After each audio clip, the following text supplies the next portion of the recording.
Hello students, so this is Sanjay Joseph and today we are going to deal and talk about factorization of quadratic polynomial and some of the basic techniques we are going to study about quadratic polynomial. Now quadratic polynomial, as it is the name trinomial, that means there will be three terms, and quadratic means the maximum degree of variables in among the terms will be 2. So here the terms are variables power is 2. So these are quadratic trinomial, three terms plus the maximum power of the variable is 2.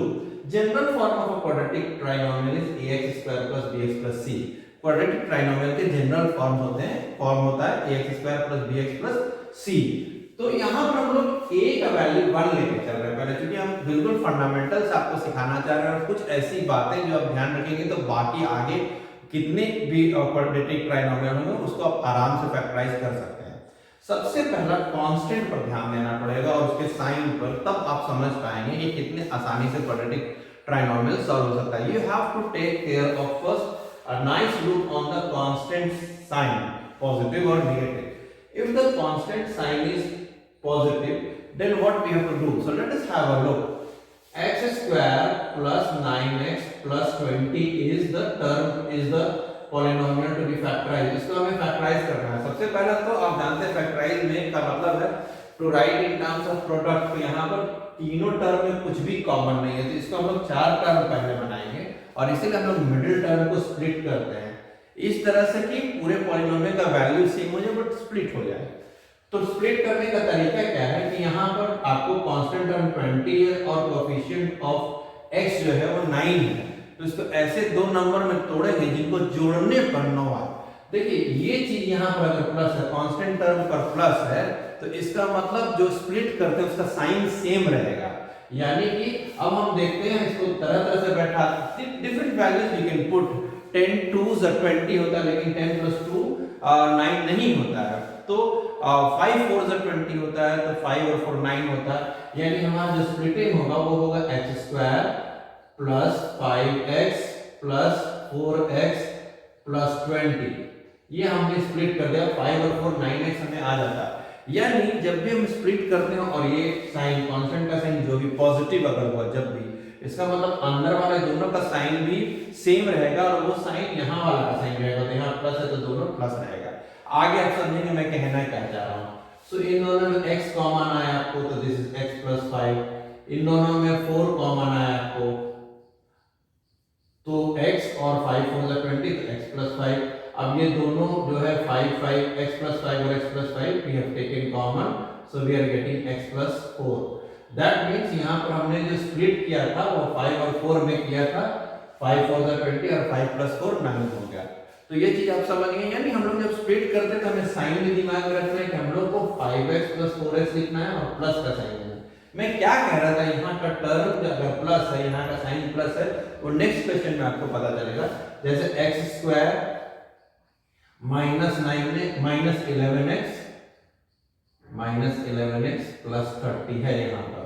अब आप देखेंगे x² minus 11x plus 30, सबसे पहले इसको देखिए ध्यान से, तो ये 30 है और यहाँ पर साइन प्लस है, तो यानी दोनों जो स्प्लिट होगा दोनों का साइन सेम होगा और दोनों का साइन जो होगा वो यहाँ पर होगा। जो स्प्लिट करके आया हुआ जो दो टर्म्स मिलेगा उन दोनों का साइन जो होगा सेम होगा, और क्योंकि यहाँ पर प्लस है मतलब दोनों का साइन सेम होना चाहिए। तो 6 और 5 11 होता है, लेकिन दोनों का साइन कौन सा होगा वो ये साइन होगा। तो x² minus 6x minus 5x plus 30। अब x मैंने कॉमन ले लिया तो x माइनस 6, यहाँ मैंने माइनस 5 कॉमन लिया, then what will happen, x और अंदर का साइन, जब भी बाहर माइनस लेते तो अंदर का साइन सेम चेंज होगा, तो x माइनस 6 और इन दोनों को मैंने x माइनस 6 को कॉमन लिया तो x माइनस 6 x माइनस 5। मेरी बात को ध्यान से समझे, यहाँ पर ये जो साइन होता है ये बताता है कि दोनों को ऐड करके 9 आना है और साइन प्लस रहेगा क्योंकि यहाँ पर प्लस है। यहाँ पर साइन प्लस है तो दोनों को ऐड करके 11 आना है और दोनों का साइन माइनस है, यानी माइनस 6 और माइनस 5 माइनस 11 हो जाता है और माइनस 6 इंटू माइनस 5 प्लस 30 हो जाता है। तो इसीलिए याद रखें कि ये सी वाला कांस्टेंट साइन को बहुत गौर से देखना और समझना है। अगर हम दूसरे की बात करें, जब हम यहाँ पर आते हैं, लेट अस सी यहाँ पर माइनस 42 है, ये साइन नेगेटिव हमें क्या बताता है बोलो, x² minus plus 11x minus 42। अब हमको ऐसे दो, यहाँ पर माइनस है, माइनस का मतलब क्या होता है कांस्टेंट टर्म माइनस है अगर, इसका मतलब होता है कि हमको घटाने पर 11 आना चाहिए, यानी एक नंबर इन ऐसे दो नंबर में तोड़ना कि घटाने पर हमको 11 बीच वाला नंबर आना चाहिए। तो हम देखते हैं कि हम 7 को बहुत से 42 कॉम्बिनेशन बहुत है, 7 6 42, लेकिन 7 में से 6 घटाएंगे तो 1 है, यानी हमको 11 लाना है, यानी हम ऊपर जाते हैं। तो 14 3 42, 14 गुने 3 42 होता है, तो 14 प्लस 3 15 माइनस 3 इज 11। यानी कि यहाँ पर फिर से बेसिक मेरी बात को समझिए कि हमको ऐसा दो नंबर लाना है जिसको गुना करने से तो 42 है, लेकिन चूंकि यहाँ पर नेगेटिव है तो घटाने पर हमको 11 है। और उसके बाद एक कंफ्यूजन होता है कि यहाँ साइन क्या है, किसको प्लस रखें और किसको माइनस रखें। याद रखिए बड़ा वालों को हमेशा यहाँ वाला साइन देना पड़ेगा, यानी प्लस 14x और माइनस 3x में ये स्प्लिट होगा, यानी x square plus 14x minus 3x minus 42। तो x plus 14 minus 3x plus 14। अब x प्लस 14 हम लोगों ने कॉमन ले लिया, तो x माइनस 3 हमारा आ गया। तो बेसिक बात क्या है, बेसिक बात है कांस्टेंट टर्म का साइन। अब यहाँ पर देखिए x square minus 12x minus 45 है, तो x square minus 12x minus 45 है। अब यहाँ पर आपको जैसे कांस्टेंट को पहले आपको गौर करना पड़ेगा, कांस्टेंट का साइन नेगेटिव यानी घटाने पर 12 आने चाहिए। तो हमें घटाने पर 12 आने का मतलब थोड़े 12 से बड़ा नंबर में से कुछ घटाएंगे तभी 12 आएगा। तो 15 3 बहुत सा हो सकता है, 9 5 45, लेकिन 9 में से 5 घटाएंगे तो आपको नहीं आने वाला 12। तो हमने 15 और 3 15 3 45 देखा। अब हम घटाएंगे तो 15 में से 3 क्या आएगा, 15 में से 3 12 आ जाएगा। लेकिन गौर कीजिए हमें यहाँ वाला साइन बड़े को देना है, यानी बड़ा वाला नंबर जो है माइनस 15x और प्लस 3x में ये घटेगा, याद रखिए। तो what will happen, this will be x square minus 15x plus 3x minus 45। अब हमने यहाँ पर x कॉमन ले लिया तो x माइनस 15 प्लस 3 हमने कॉमन ले लिया तो x माइनस 15। अब चूंकि बाहर में मैंने प्लस 3 कॉमन लिया तो x माइनस 15, अंदर का साइन चेंज नहीं होगा, तो x माइनस 15 और x प्लस 3 होगा।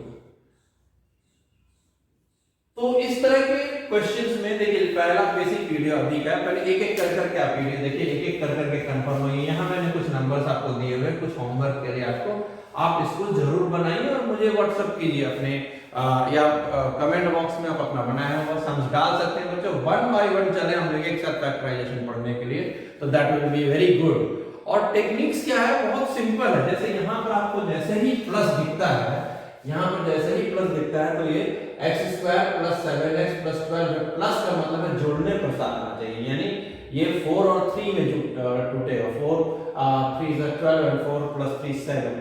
यानी यहाँ पर आपको दोनों 4x प्लस 3x लिखना पड़ेगा।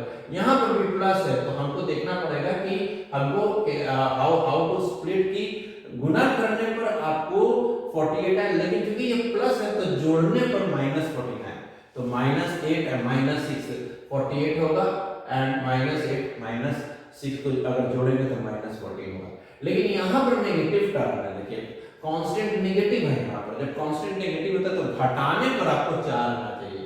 तो हमको लगता है 12 में 8 जाए 96 होता है, और 12 में से 8 अगर घटाएंगे तो 4 आएगा। अब किसका साइन बढ़ा देंगे, तो यहाँ वाला साइन में होगा, जिसको हमने 12 और 8 में, तो प्लस 12 और माइनस 8 लिखेंगे तो प्लस 4x आ जाएगा।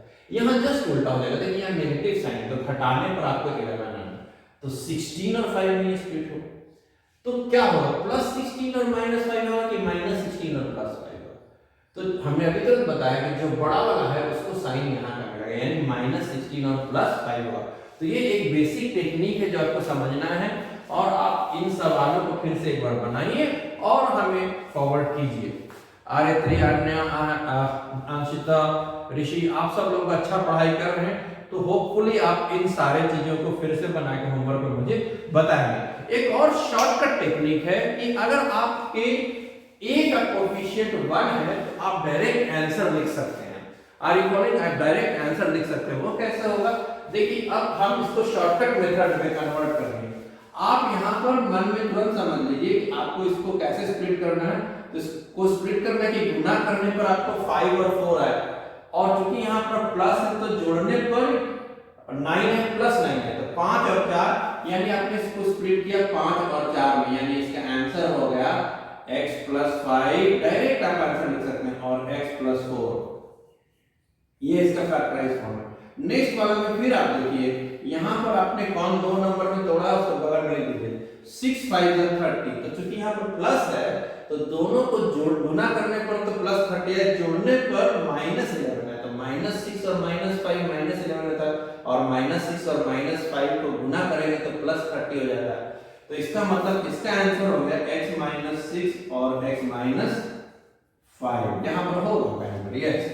अब देखिए अब यहां पर लगा रहे x² और इसमें, तो आपको गुना करने पर -42 आना चाहिए और जोड़ने पर +11। आप जानते हैं 14 और 3, अगर हम 14 और 3 को गुना करेंगे तो 42, और +14 में से 3 घटाएंगे तो +11 आएगा, यानी 14 का साइन प्लस रहेगा और 3 का साइन माइनस रहेगा।